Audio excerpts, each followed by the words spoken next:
All right.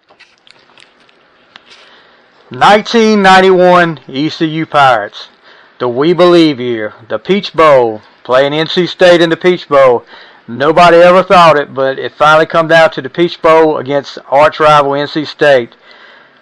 Hello, everybody. We're here for another big. This is probably the biggest interview the Final Score has ever done. We've got a great guy here tonight.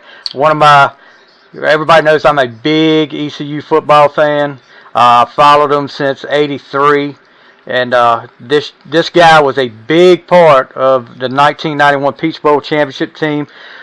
With me tonight, we've got Grandison. He played safety for the ECU Pirates. Played in that '91 year, that special year. Played for in '92. Welcome to the show, Mr. Grandison. All right, hey, happy to be here, man. Happy to be here. Thanks a lot for having me on. Well, let's talk a little bit about how you got to ECU. I know you were a junior college player. How did it come about that you end up in Greenville? Well, initially I came when I left high school. I got a full scholarship to the University of Florida. I got into a little altercation down there that was totally out of character, not only for myself but for the university standards. And they relinquished me from my scholarship. So which led me to Pearl River Community College, which is located in Mississippi. And I played like 8 games, for Pearl River before they ruled me ineligible for some type of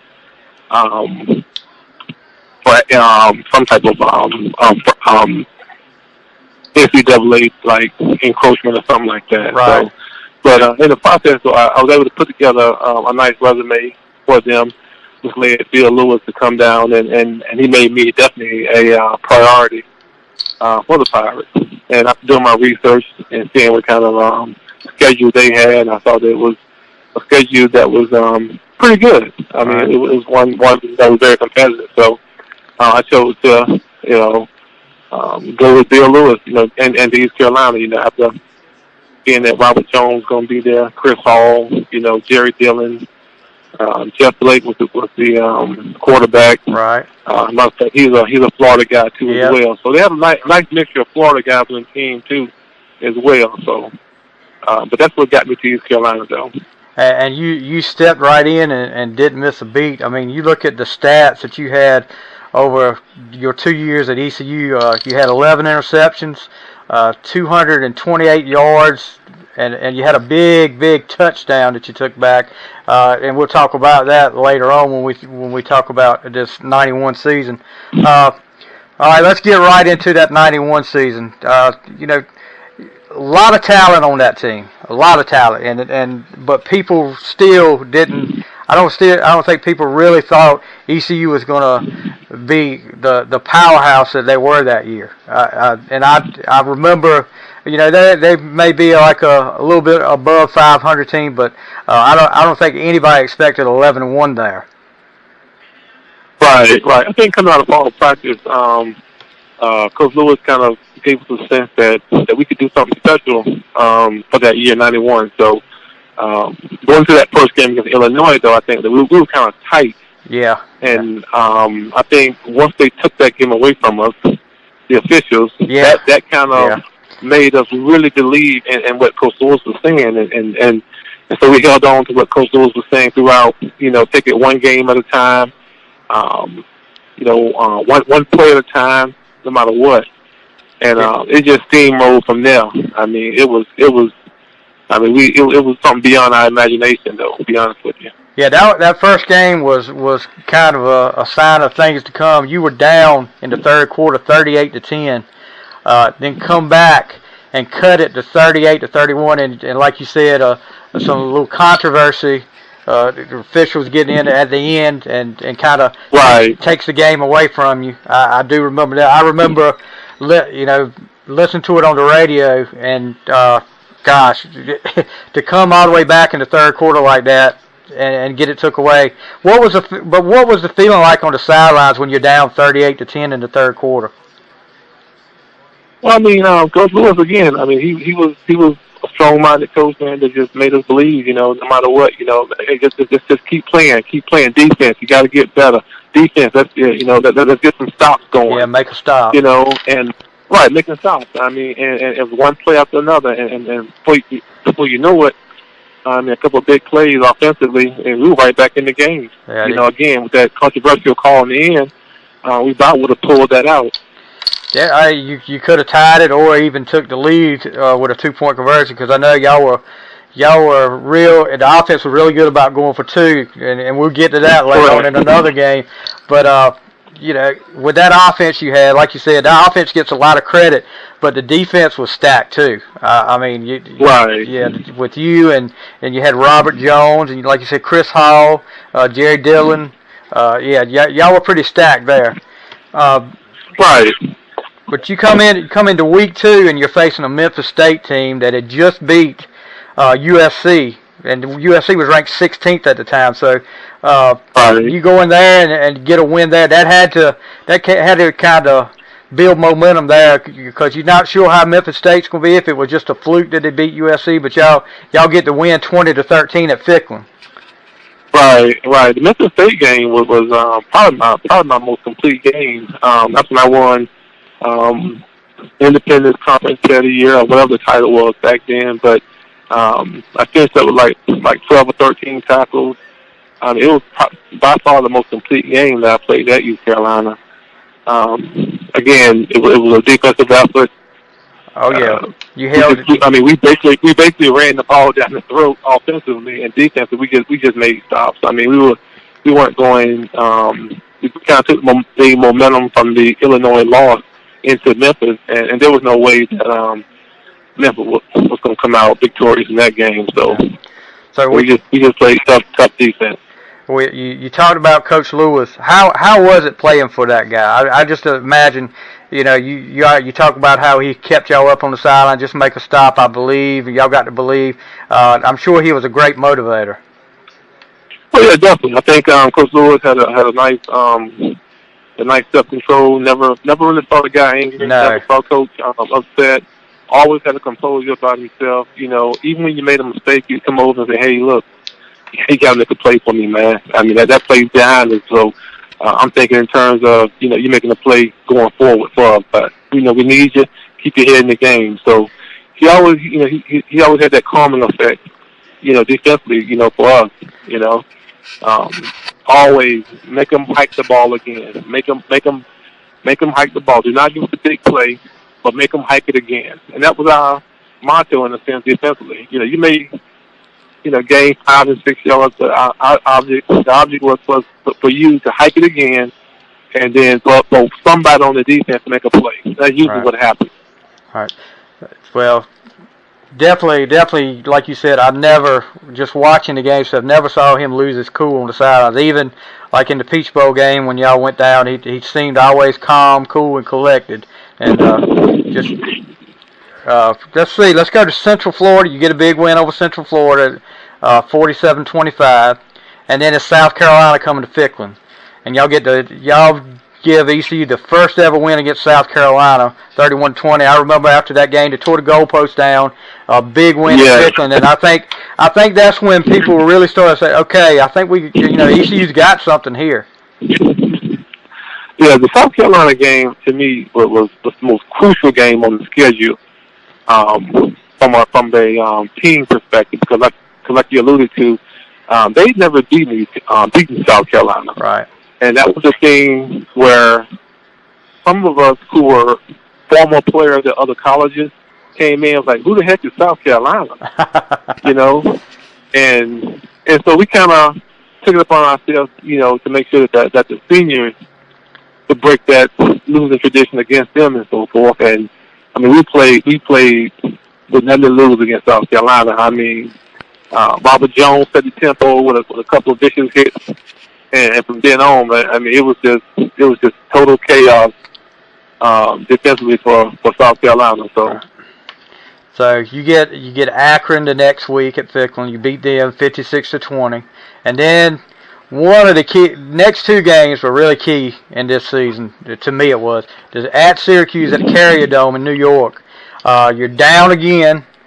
You make the comeback. Was it Marlon Graves? Was he the quarterback then? Yeah, Marvin Graves. Yeah, Yes, Marvin Graves was the quarterback then, and y'all come back, and that was ECU's first ever road win over a nationally ranked opponent. You get to win 23-20. You got to be feeling like, okay, now I know we've got something special here. Well, just about the Syracuse game. To this day, we always laugh about. I think we kind of was sleepwalking the entire first half. Right. Because technically, I mean, they weren't a very good team. You Yeah. know, and for some reason, we just allowed them. I guess the value of playing at home, for them, but we allowed them to do some things offensively and defensively the first half that we just took everything away from them the second half. So that game there, we kind of, like I say, we kind of was sleepwalking until halftime when Bill Lewis kind of woke us up and said, "Hey, what are you guys doing? And do y'all know what's do you know what's at stake?" And it kind of woke us up. And I think the second half we didn't allow them to score, and Jeff, as usual, put on a nice performance. So Yeah. Jeff Blake, that is. Definitely. Blake was just explosive, and he showed that all year long, especially in the Peach Bowl. I mean, that was what a performance there. So now you're moved into the top 20. You're kind of not under the radar anymore. You're number 20 in the nation, and now you're playing number 23 Pittsburgh at Ficklin. And probably that game was probably one of the loudest games I've ever heard in Ficklin. That place was, especially at the end when you come from behind again, and scored a touchdown to make it I think it was 22-21 or 22-23, Right. and then everybody's well, does he go for the tie? And no, Bill Lewis goes for the win, gets the 2-point conversion, and that place just went nuts. I mean, Greenville was on fire then. Oh my God. But I'm getting chill bumps right now. You're talking about. Yeah, I mean this is a special year. I mean, this is I can't imagine being part of this year. But tell me what you thought of Greenville and what you thought of the fans at Ficklin. Oh man, by far, man. I mean, the best group of fans that you could be around. I mean, always supportive, whether it be on campus or either outside the community. Outside of campus and so forth. I mean, always after the game, patted you on the back. Keep up the good work. And I think I think it's the Syracuse game where they when we flew back in from Syracuse, a couple of it started where they were meeting us at the airport. Right. I mean, just tons and tons of fans. And if you remember, that's when we flew into Kinston. Yeah, that's right. So we flew into Kinston and so forth, and you would think like, okay, but I mean, it was like hundreds of people greeting us at the airport. So they've always been supportive. They took to that. We believe. I mean, nothing like seeing those gold shirts in the stands. Again, like you say, during the game, it was loud. Yeah, it was. Loud. It was definitely, and that's pretty much when the whole. That game or after the Syracuse game, that's pretty much when the whole "We Believe" thing really started to catch fire. Yeah, you started seeing the shirts showing up. Correct. All right, now I'm going to ask you about one of your teammates here, one of the greatest players at ECU, Robert Jones. What was it like to play with Robert? Man, it was great, man. Rob, man, made the job a whole heck of a lot easy. I mean, one of the jokes that him and I had coming in was, whatever he don't hit, I'm gonna send it back to him. So, and we just and seriously, I mean, I fed off of him. So, I mean, if he made a big hit or did something special, I want to do that. Right.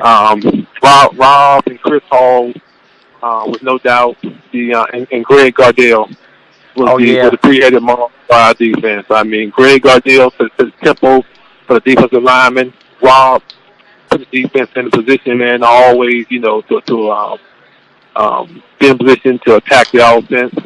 And Chris Hall was the catalyst in the secondary who kept everybody straight, kept everybody focused. He was a senior guy, so.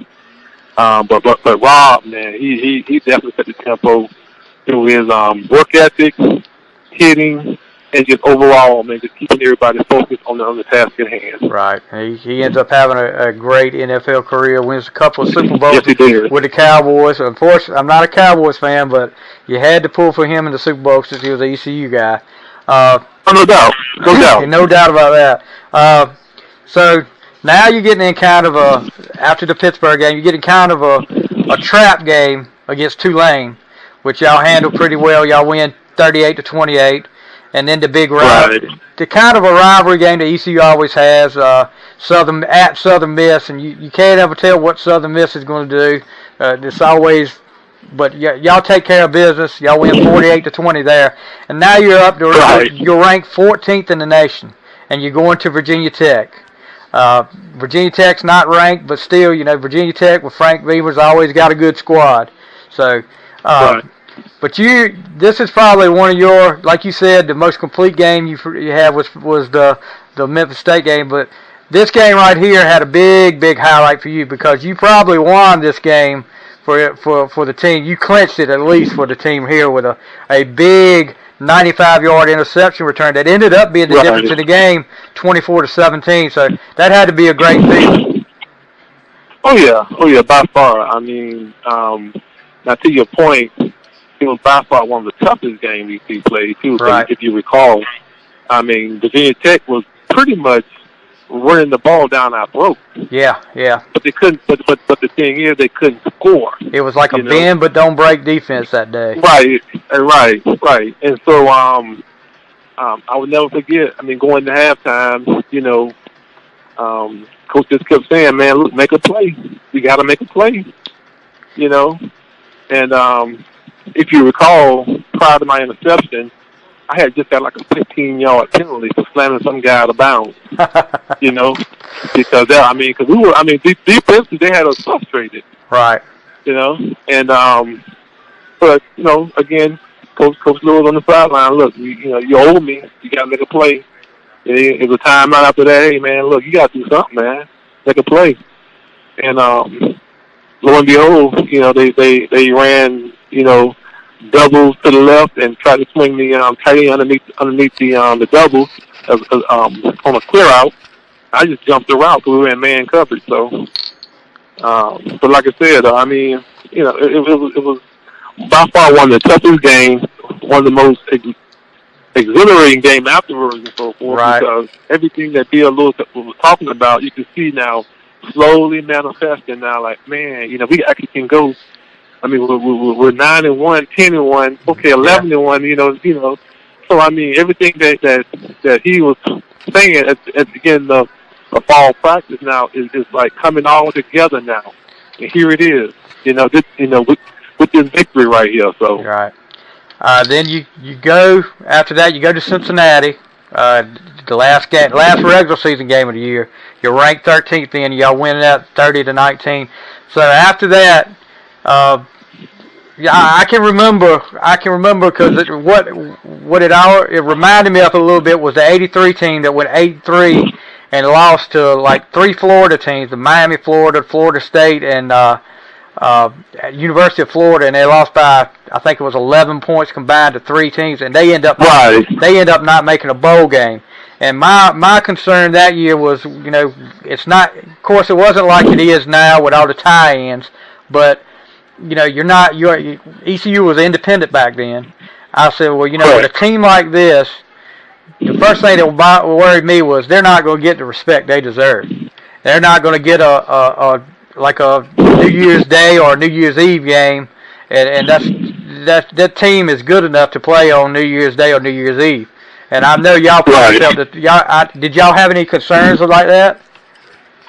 No, not at all. I mean, we just believed in what Coach Lewis was telling us by, how about we just win every game, and then just go to a bowl game. And we were like, all right, and we kind of, like I said, after the Virginia Tech game, we pretty much knew going to Cincinnati that we were going to beat them.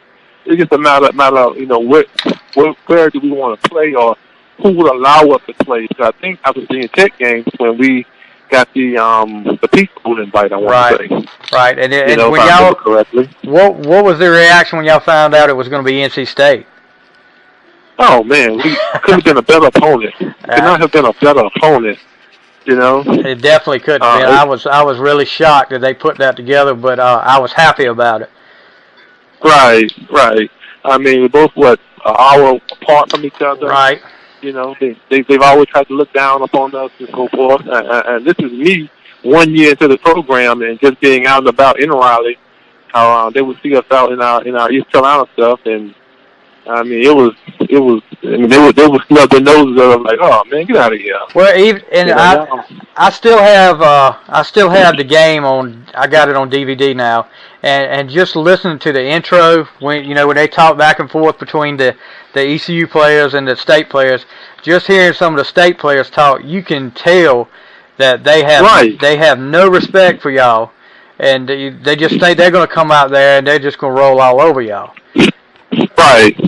And again, that was motivation within itself. But again, I mean, you have to play the game. So, and initially, in where the game started, we were kind of shell shocked there for a moment. Yeah, it goes back and forth, and I think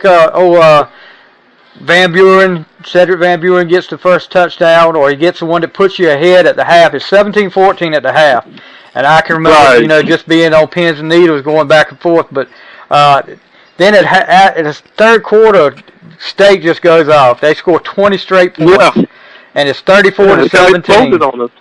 And I can remember my cousin was actually a manager for ECU back in the early '80s. And so he's a big ECU supporter, and we were at his house, and State fans were just calling, and it's over, it's 34-17, it's over, and then it just started happening. I mean, between Jeff Blake getting down the field and making some just great passes, I can remember the last punt return, Deion Johnson's punt return, that was key to set you up in good field position. Yep. And then. Yes. Everybody remember. Every ECU fan will never forget the clinching touchdown Luke Fisher catches, and it was just hard to believe. As much as we said we believe all year, it was just hard to believe that you came down from being down 17 points late in the third quarter and were ahead 37-34.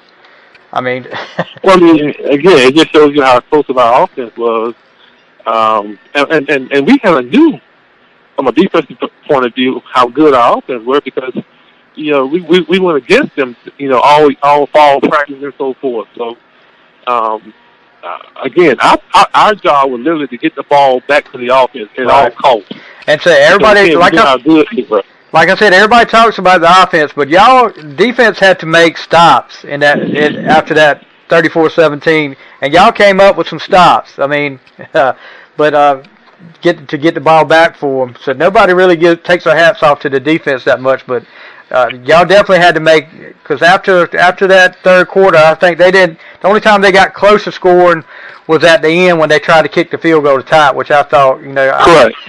I guess they wanted to kind of save face, and try to tie it up. I was like, if this game isn't a tie, I'm gonna be even madder than I was before if they'd lost. But if the game went in a tie, it's been a riot out there. That place would have went nuts. Yeah, you're definitely right about that. So it's got to be a great feeling when the clock hits 00. You guys win 37-34. I'm sure there was big time celebration after the Peach Bowl win. Oh yeah. I mean, we had a big celebration when we got back on campus. I think when the second semester rolled around, we still hadn't been we still hadn't really grasped, what we had accomplished and so forth until we had the team banquet and so forth, and a lot of people showed up. I mean, to this day, to go back down there and hear some of the stories, throughout and so forth. Say, hey, I was in this section of the stadium when you did this. Right. It's just unbelievable, man. I mean, well, that was a special year. That was a special year. Yes, it was. And nobody will ever forget that year.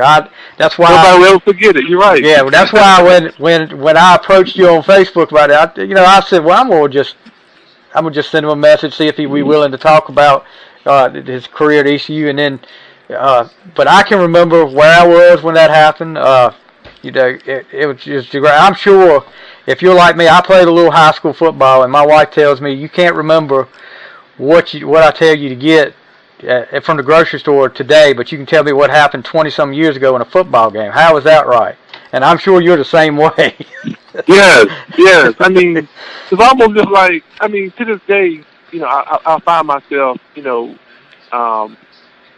like kind of, reliving like a moment, I'm watching a game, like instance the A&T game, although we lost, but still I'm finding myself like, okay, what would we have done in that particular moment? Oh man, I can see Jeff right here, Yeah. You find yourself like going through the process, like, dang, this is what we would have done differently. Right. And you don't want to, kind of say anything negative about, the current players and current coaches and so forth. But you do see like certain things like, okay, this is what we would have done. Right.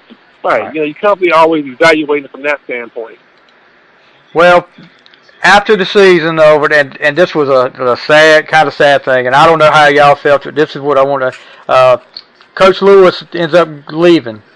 What was the feeling in the locker room after Coach Lewis leaves?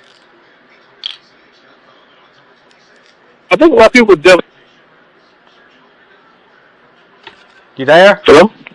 Yeah, I'm here. Okay. Yeah, a lot of people were devastated because, again, I know I was, because here's a guy who recruited me from Pearl River, gave me an opportunity to extend my playing career at a well-known institution, East Carolina. Right. And, you kind of like, okay, but you told me that you would make sure that, you see me graduate, you see us do this, and you're in it for the long haul, in other words. Right. And you now, you jump at the opportunity because you're the hottest coach. But let's see this thing through, Exactly. Let's put together a 4 or 5 year resume. But I understand coaching is a business, and you have to. When you're hot, you're hot. You know what I'm saying? Right. And I look at it. You just guided this team, this school, to the best season they've ever had. They finished number 9 in the nation. But the thing that got me was you're going. I know they were an ACC school, but right. he had that program on the rise. He would have been able, recruits were going to start coming there. And I think he could have built off that. I just would have loved to see what he could have done. Like you said, if he just stayed there 3 or 4 more years there and see what he could have done with that program. Because, he had it on the rise, definitely. And unfortunately, he didn't have that same kind of success at Georgia Tech. That he never found that same success he had at ECU. But, that's another story. 92 year, you got Coach Logan, and what was it like to play for Coach Logan? It was okay. I mean, it took some getting used to, being right. that he was more of a yeller, type. But I mean, he made it. He got his point across. The guys just tried to dig in and do it his way, and he kind of like had the feeling like he wanted to win with his players as opposed to, Bill Lewis players, which I don't fault him for that. Everybody wants to say, hey, these are my players that I'm winning with. You don't want to get the label of, hey, you won with Bill Lewis players. So, but by the same token, though, it affected the team and kind of divided the team. I would say that. So it wasn't that same. It didn't feel like the same togetherness on that team as it was the year before. Right. It wasn't. Although it could have been magical, being that he's a new coach, and initially everybody was like, "Hey, man, let's still be a Lewis that we can win without him." Yeah. But as the season, as fall camp progressed, you kind of like, well, wait a minute, he's making his players that he recruited more prevalent than the guys who are trying to help him who was trying to prove a point to Bill Lewis about, hey, we can win without you. We felt like he was more concerned with playing his players, Right. that he recruited. Well, and you lost a lot of guys from the Peach Bowl year. You lose Robert Jones, which that's a big part of your defense. You lose Jeff Blake, who is your quarterback. Right. You put I'm trying to remember the guy's name that came in because I was at the Syracuse home opener. I think his name was Derek Anderson. I think he threw for Mike Anderson. Mike Anderson. Yeah, Mike Anderson. And I don't know how he had an arm after the game because I think he threw like 60-some passes that night. But yeah, it was a subpar. You end up 5-6, and right, and just not everything changed. The whole defensive scheme changed. Everything changed. So it took some getting used to defensively. Right. Because most people are like, oh man, you guys look awful. Your senior year. Yeah, it was a new system. Yeah, Nobody, everybody was learning on the go. And a lot of people don't realize that how hard it is to adjust to a new system, especially, and it's got to really be bad going into your senior year and having to change and trying to adjust to a system like that. Right.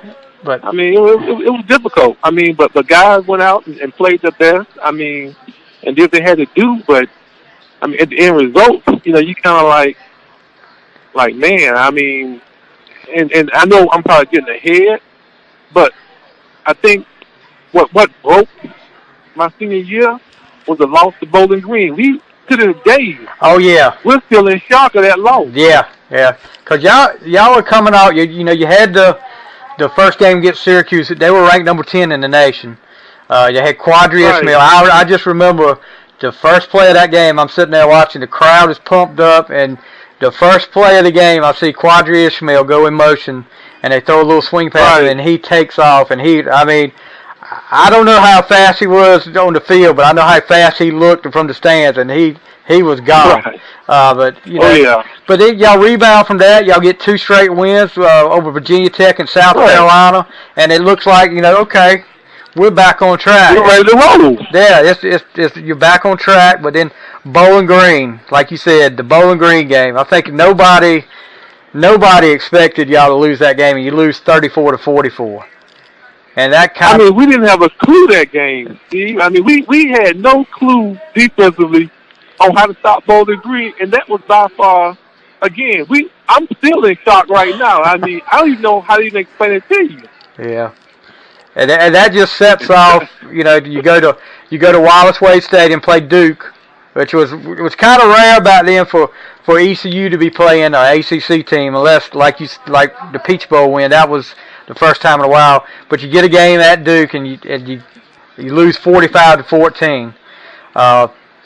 So you kind of figure, well, we're going to get pumped up for this game because it's an ACC team, and you just come out flat. Again, see, that Bowling Green game, I don't know what it did to us, but that was to me, that was a game that ended our whole senior season. We could have just stopped playing, our senior season, that game right there, because it killed your confidence. To this day, we still in shock to this day. When I'm talking to players, on that, we feel like, man, how the heck we lose to Bowling Green, man? So but you rebound. But like you say, go to Duke, man, and we play awful against Duke. Yeah, but you rebound after the Duke game. You beat Cincinnati, 42-21. Then you go to Pittsburgh. Pittsburgh's probably looking for revenge from last year, but y'all beat them 37-31. And then Southern Miss comes to town, and you lose that 38-21. Southern Miss has always been, from what I've watched over the years with ECU, it's kind of like when they were actually still playing those games, it is like a Carolina State game. It's kind of that rivalry where one team can be really, really good and the other team can be bad, but it's still going to be a close game, and you can't really say, well, they're going to kill them. It's kind of like that back when we were playing Southern Miss every year. It was always like that. Because I know I went to a couple of games that ECU should have beat Southern Miss and lost, And I walked out there, Correct. how in the world did we lose to Southern Miss? But anyway, right. yeah, Southern Miss was kind of the tough game for y'all, I think. But y'all took care of them your junior year, but this year was 38-21 at Ficklin. That was a ESPN game. I can remember watching that one. Yes, it was. Yes, ESPN game. So. But then you go to West Virginia. You get beat by West Virginia, 41-28. Arkansas State, your last home game. Y'all beat them 35-18, and then Memphis State. And all I can say about that is I don't know if an ECU team showed up that day because you lose 42-7. I'm like you, see that, man. I don't think we even showed up. I think we still at the airport, waiting to fly out to Memphis because the people with that field against that Memphis team, that wasn't the ECU Pirates team. That's for sure. Right, and you think about everything y'all went through your junior year, all the success you had, and then do you think? And you talked about it, adjusting to a new system, and Coach Logan wanting to put his guys over. That had to affect this season right here. I think it kind of divided the team as you alluded to earlier in the conversation because, you had guys, juniors and seniors, like, hey, these guys are going to be good, but let us, go out and perform. But you see, certain guys skip over other guys and so forth. But, it is what it is. Right. But like I said, if I can put my and I don't know if it was an offense versus defense type thing my senior year, but it was just a thing where defensively we just couldn't get it right defensively. Right. And it's a new scheme, a new coordinator, and for some reason, we just couldn't get it right. I'll be honest with you. Yeah, you got the seniors, which is me, Jerry, Derek Fields, and Ernie Lewis. Right. You had some talent on that defense that year too. Yeah. Definitely had some talent up there. But think about it. See, man, the teams that you named, man, we would have demolished our junior year. Oh yeah, we lost to Bowling Green, then lost to Duke back to back. Yep. And then we lose to a Memphis team that we knew we should have beat.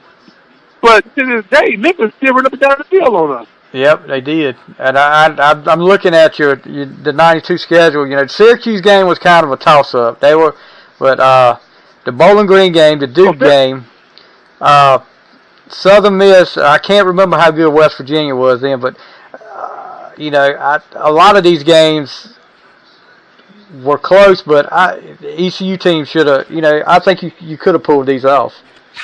Exactly. But the Memphis State and the Bowling Green game just stand out as, how in the world did that happen? But, and it was a disappointing year. I know it was for y'all because the fans felt like it was. Really? But like you said, the ECU fans always stand behind their teams no matter what. And I'm sure they did behind y'all too that year. But definitely.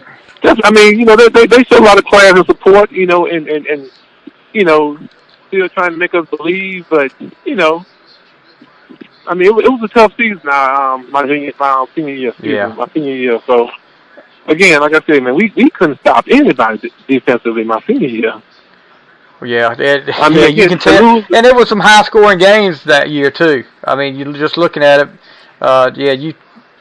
How many times they've 1, 2, 3, 4, 5 games the opponent scores over 40 points, and where you look at the year before,